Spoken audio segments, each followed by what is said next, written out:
আসসালামু আলাইকুম ওয়া রাহমাতুল্লাহ। ইন্নাল হামদালিল্লাহ ওয়াসসালাতু ওয়াসসালামু আলা মুহাম্মাদিন ওয়া আলিহি ওয়া আসহাবিহি ওয়া মা ওয়ালা, আম্মা বাদ। সম্মানিত দর্শক শ্রোতা, মুসলিম ভাই ও বোনেরা, মহাগ্রন্থ আল কোরআনের তাফসির বর্ণনা অনুষ্ঠানের আজকে 108 নম্বর পর্ব নিয়ে আপনাদের সামনে উপস্থিত হয়েছি। আজকের পর্বে সকলকে স্বাগত জানাচ্ছি। আজকের আলোচ্য বিষয় হলো সূরা আল বাকারার 129 নম্বর আয়াতের সংক্ষিপ্ত আলোচনা। আসুন আমরা শুরু করি। আউযু বিল্লাহি মিনাশ শাইতানির রাজীম। বিসমিল্লাহির রহমানির রহিম।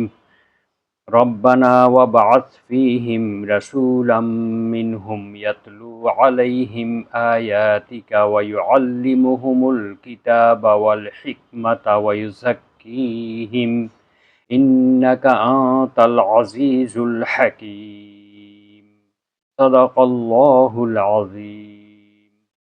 মহান আল্লাহ তাআলা ইরশাদ করেন, ইব্রাহিম আলাইহিস সালাম দোয়া করেন এই মর্মে যে, হে আমাদের প্রতিপালক, আপনি তাদের মধ্য থেকে তাদের কাছে একজন রাসূল প্রেরণ করুন, যিনি তাদের কাছে আল্লাহর আয়াতসমূহ পাঠ করে শোনাবেন এবং তাদেরকে জ্ঞান বিজ্ঞান শিক্ষা দিবেন, এলেম শিক্ষা দিবেন এবং তাদেরকে কিতাব শিক্ষা দিবেন, ওয়াল হিকমাতা এবং তাদেরকে হিকমা প্রজ্ঞা শিক্ষা দিবেন, ওয়ায়ুজাক্কিহিম এবং তাদেরকে পুত পবিত্র করবেন। ইন্নাকা আনতাল আজিজুল হাকিম, নিঃসন্দেহে আপনি মহাপরাক্রমশালী এবং বিজ্ঞানময়, হেকমতওয়ালা। এ হচ্ছে আয়াতের সরল বঙ্গানুবাদ। এই আয়াতে পূর্ববর্তী আয়াতের মতো ইব্রাহিম আলাইহিস সালামের দোয়ার একটি অংশ এখানে উল্লেখ করা হয়েছে। ইব্রাহিম আলাইহিস সালাম তার পুত্র ইসমাঈল আলাইহিমাস সালাম তাকে নিয়ে তিনি যখন কাবাঘর নির্মাণ করলেন, তখন আল্লাহ তাআলার কাছে কিছু দোয়া করেছিলেন। সেই দোয়ার কিছু অংশ পূর্ববর্তী পর্বে আমরা আলোচনা করেছি। আজকের এই আয়াতের মধ্যে তার দোয়ার আরেকটি অংশ আলোচনা করা হয়েছে। তিনি তার প্রার্থনার একাংশে এটাও বলেছেন, হে আমাদের প্রতিপালক, আপনি তাদের মধ্যে, অর্থাৎ এই যে মক্কা এবং তার আশেপাশের যেই জনপদ রয়েছে, এখানে তাদের মধ্যে একজন এমন রসুল পাঠান, যিনি আপনার আয়াতসমূহ তাদের কাছে পাঠ করে শোনাবেন, তাদেরকে শিক্ষা দিবেন এবং ওয়ায়ুআল্লিমুহুমুল কিতাবা এবং তাদেরকে আপনার কিতাব শিক্ষা দিবেন, ওয়াল হিকমাতা এবং বিভিন্ন প্রজ্ঞাময় জ্ঞান বিজ্ঞান শিক্ষা দিবেন, ওয়ায়ুযাক্কিহিম এবং তাদেরকে পুত পবিত্র করবেন। নিশ্চয়ই আপনি মহাপরাক্রমশালী বিজ্ঞানময়। এই দোয়াটি তিনি করেছিলেন। এখন আমরা এই দোয়ার একটু বিস্তারিত আলোচনা করব ইনশাআল্লাহ। ইব্রাহিম আলাইহিস সালাম হারামবাসীদের, অর্থাৎ মক্কা এবং তার হেরেমের এলাকাবাসীদের জন্য একটি দোয়া করেছেন, তার সন্তানদের মধ্য থেকেই যেন তিনি এমন একজন রসুল প্রেরণ করেন, যিনি তাদেরকে আল্লাহর আয়াতসমূহ পাঠ করে শোনাবেন।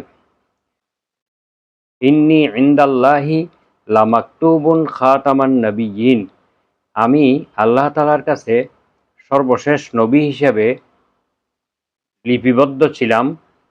ওয়া ইন্না আদামা লামুনজাদালুন ফি তিনাতিহি, আদম আলাইহিস সালাম তখন কাদামাটির মধ্যে তিনি ছিলেন। তখনও আমি শেষ নবী হিসেবে আল্লাহ তাআলার কাছে লিপিবদ্ধ ছিলাম। এভাবে আরেকটি হাদিসে উল্লেখ রয়েছে, আন আবি উমামাতা বা আল বাহিলি রাদিয়াল্লাহু আনহু ক্বালা কুলতু ইয়া রাসূলাল্লাহি, আবু উমামা বাহিলি রাদিয়াল্লাহু আনহু বলেন, আমি আল্লাহর রাসূল সাল্লাল্লাহু আলাইহি ওয়াসাল্লামকে জিজ্ঞেস করলাম, মা কানা আউয়ালু বাদি আমরিকা, হে আল্লাহর রাসূল, আপনার নবুয়তের সূচনা কিভাবে হয়েছিল? ক্বালা, নবী করিম সাল্লাল্লাহু আলাইহি ওয়াসাল্লাম বললেন, আমি আমার প্রাথমিক নবুয়তের সংবাদ তোমাদেরকে দিচ্ছি। ক্বালা দাওয়াতু আবি ইব্রাহিমা, আমার এই নবুয়ত প্রাপ্তির, রেসালত প্রাপ্তির তিনটি বিষয় এখানে জড়িত আছে। একটা হচ্ছে আমাদের পিতা ইব্রাহিম আলাইহিস সালামের দোয়া, অবুশরা ঈসা এবং ঈসা আলাইহিস সালামের প্রদত্ত সুসংবাদ। ওয়ারাআত উম্মি আন্নাহু খারাজা মিনহা নূরুন, আর আমার মা স্বপ্ন দেখেছিলেন যে তার নিকট থেকে একটি নূর বা একটি আলো বহির্গত হয়ে আদওয়াআত লাহু কুসুরা শাম, সিরিয়ার যাবতীয় প্রাসাদগুলোকে আলোকিত করে দিয়েছিল। আমার মায়ের এই স্বপ্ন। নবীগণের মায়েরা এরকম স্বপ্ন দেখে থাকেন। এভাবে এই তিনটি কারণে আমি যে নবী হব সেটা সূচনা হয়েছিল। তার মায়ের এই স্বপ্নের কথা আরব দেশে একটা প্রচলিত প্রবাদের মতোই ছিল। তারা বলতো যে আমেনার গর্ভে কোনো একজন মহান ব্যক্তি জন্মগ্রহণ করবেন, এটা আরবদের মুখে মুখে ছিল। বনি ইসরায়েলের শেষ নবী ঈসা আলাইহিস সালাম বনি ইসরায়েলের মধ্যে খুতবা দেওয়ার সময়, বক্তব্য দেওয়ার সময়, ভাষণ দেওয়ার সময় পরিষ্কারভাবে তার নামও বলে দিয়েছিলেন। তিনি বলেছিলেন, ইন্নী রাসূলুল্লাহি ইলাইকুম মুসাদ্দিকাল লিমা বাইনা ইয়াদাইয়া মিনাত তাওরাত, নিশ্চয় আমি আল্লাহর একজন রাসূল, তোমাদের কাছে প্রেরিত, মুসাদ্দিকাল লিমা বাইনা ইয়াদাইয়া মিনাত তাওরাত, এবং তাওরাতের যা কিছু তোমাদের কাছে আছে সব কিছুর সত্যতা প্রমাণকারী হিসেবে, সত্যায়নকারী হিসেবে, সমর্থক হিসেবে আমি আল্লাহর রাসূল হিসেবে তোমাদের কাছে প্রেরিত হয়েছি। অমুবাশশিরাম বিরাসূলিন ইয়াতি মিন বা'দি ইসমুহু আহমদ, এবং এমন একজন রাসূলের সুসংবাদদাতা হিসেবে আমি প্রেরিত হয়েছি যিনি আমার পরবর্তীতে আসবেন। ইসমুহু আহমদ, এমনকি তার নামও হবে আহমদ। আমরা জানি মুহাম্মদ সাল্লাল্লাহু আলাইহি ওয়াসাল্লামের দুটি নাম ছিল, একটা হচ্ছে আহমদ আর একটা হচ্ছে মুহাম্মদ। তো এই মহানবী সাল্লাল্লাহু আলাইহি ওয়াসাল্লামের এই নামসহ পবিত্র কোরআনে উল্লেখ করে দেওয়া হয়েছে সূরা সফের 6 নম্বর আয়াতে। স্বপ্নের মধ্যে নূর দ্বারা সিরিয়ার প্রাসাদগুলি আলোকোজ্জ্বল হয়ে যাওয়া এমন একটি বিষয়ের দিকে ইঙ্গিত করে যেখানে দ্বীন ইসলাম প্রতিষ্ঠিত হবে। নূর দ্বারা সমস্ত প্রাসাদ আলোকিত হয়ে যাওয়া অর্থ হলো যে এখানে দ্বীন প্রতিষ্ঠিত হবে। বর্তমানে সিরিয়াতে ইসলাম এবং মুসলমানদের কেন্দ্রভূমি হিসেবে পরিণত হবে, কারণ সিরিয়া থেকেই সব কিছু তখন পরিচালিত হবে এবং সিরিয়াও হবে মুসলমানদের গন্তব্যস্থল। সিরিয়ার প্রসিদ্ধ শহর দামেস্কেই ঈসা আলাইহিস সালাম মিনারের উপর, মসজিদের মিনারের উপর থেকে তিনি অবতীর্ণ হবেন বলে উল্লেখ রয়েছে। সহিহ বুখারী এবং মুসলিমে উল্লেখ রয়েছে, মহানবী সাল্লাল্লাহু আলাইহি ওয়াসাল্লাম ইরশাদ করেছেন যে লা তাজালু তাইফাতুম মিন উম্মতি যাহিরিনা আলাল হক, আমার উম্মতের একটি দল সত্যের উপর সর্বদাই প্রতিষ্ঠিত থাকবে। লা ইয়াদুররুহুম মান খালাফাহুম, যারা তাদের বিরোধিতা করবে তারা তাদের কোনোই ক্ষতি করতে পারবে না। হাত্তা ইয়াতিয়া আমরুল্লাহ অহুম কাযালিক, তাদের এই অবস্থার উপরেই আল্লাহর হুকুম এসে যাবে, অর্থাৎ তাদের এই সত্যের উপর থাকা অবস্থায় হঠাৎ করে কিয়ামত এসে যাবে। আল্লাহর হুকুম এসে যাবে মানে কিয়ামত এসে যাবে।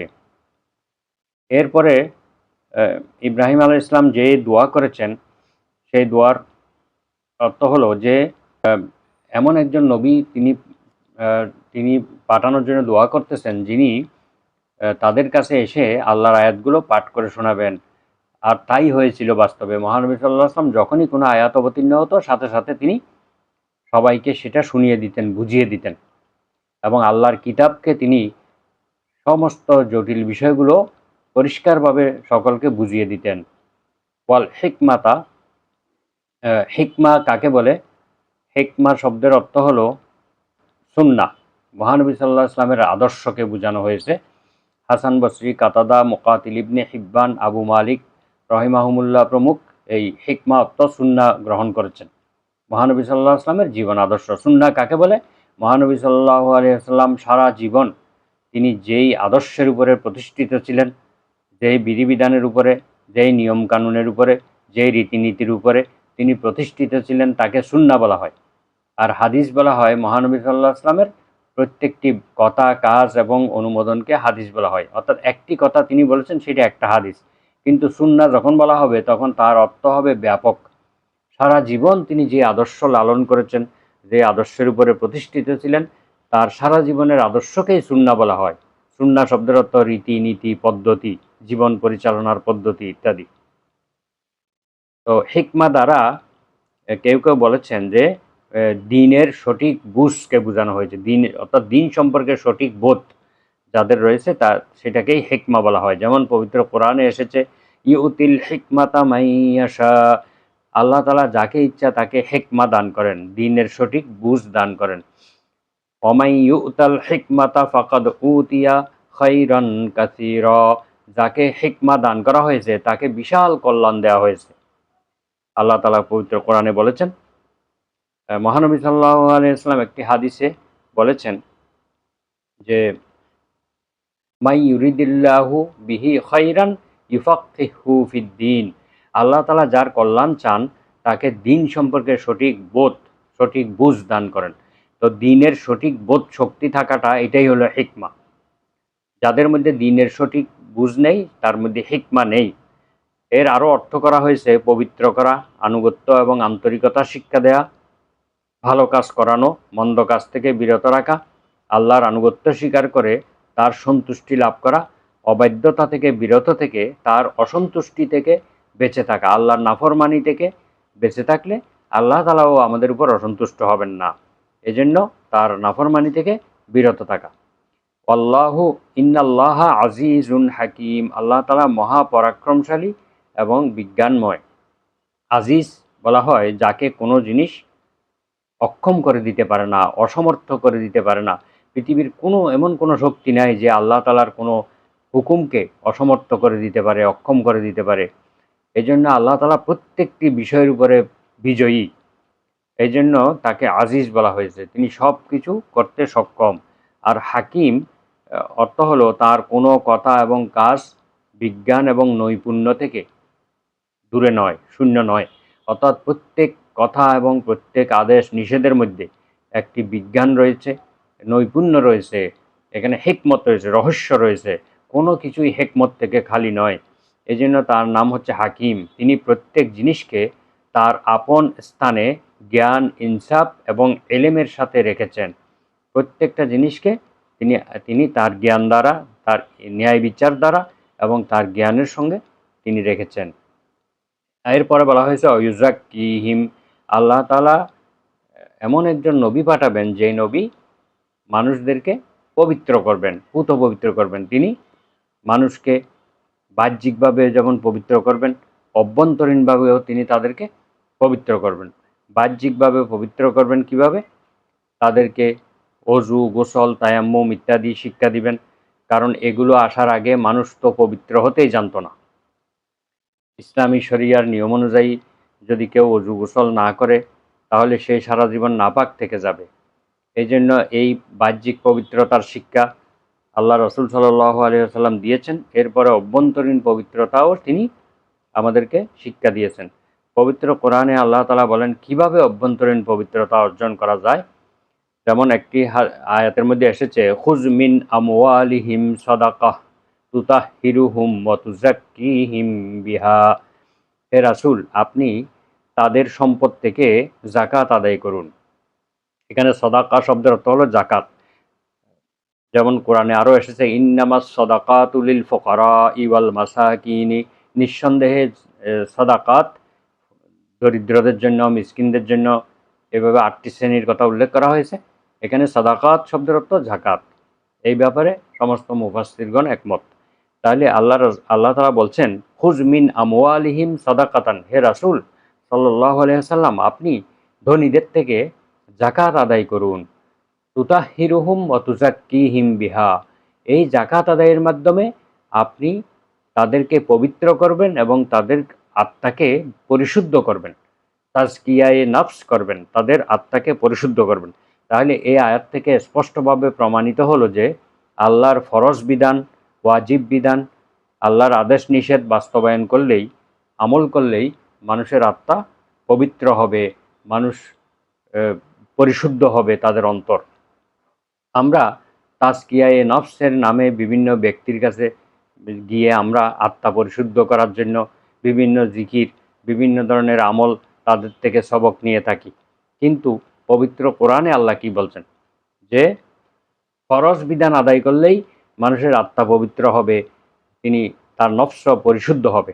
সুতরাং আমরা যারা আমাদের কাছে আত্মা পরিশুদ্ধ করার জন্য আসবে, যারা নিজের অন্তরকে পবিত্র করার জন্য আসবে, তাদেরকে সবার আগে ফরজ বিধানগুলো তাদেরকে শিক্ষা দিতে হবে।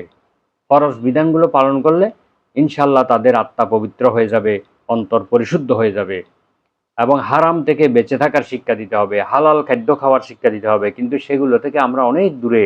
আমরা দেখতে পাই যারা আমাদেরকে বিভিন্ন পথ প্রদর্শন করে থাকেন, যাদেরকে মুর্শিদ বলা হয়, পীর সাহেব বলা হয়, তাদের মধ্যে এই ফরজ বিধানগুলোর প্রতি গুরুত্ব দেওয়ার বিষয়টি খুব কমই পরিলক্ষিত হয়। হারাম হালাল ব্যাপারে তাদের উপদেশ খুব কমই দেখা যায়। সুতরাং এই জিনিসগুলো যদি আমরা বাস্তবায়ন করতে পারি, তাহলে মানুষের আত্মা পবিত্র হবে। অধিকাংশ মানুষই জাকাত দেয় না। জাকাত না দিলে তাদের অন্তর পবিত্র হবে কিভাবে? সেখানে তো আল্লাহর হক রয়ে গেছে। সেই হকগুলো আদায় না করলে তার তো আত্মা পবিত্র হবে না। নামাজ সালাত আদায় না করলে তার আত্মা কিভাবে পরিশুদ্ধ হবে, সে কিভাবে পবিত্র হবে? এইভাবে ফরজ বিধানগুলো আদায় করার মাধ্যমে মানুষের আত্মা পরিশুদ্ধ হতে পারে এবং পবিত্র হতে পারে। আল্লাহ তাআলা আমাদেরকে এই আয়াতের এই বিষয়গুলো উপলব্ধি করে সেই অনুযায়ী আমল করার তৌফিক দান করুন। ওয়া আখিরু দাওয়ানা আনিল হামদুলিল্লাহি রাব্বিল আলামিন। সুবহানাকা আল্লাহুম্মা ওয়া বিহামদিকা আশহাদু আল্লা ইলাহা ইল্লা আনতা আস্তাগফিরুকা ওয়া আতুবু ইলাইক। আসসালামু আলাইকুম ওয়া রাহমাতুল্লাহ।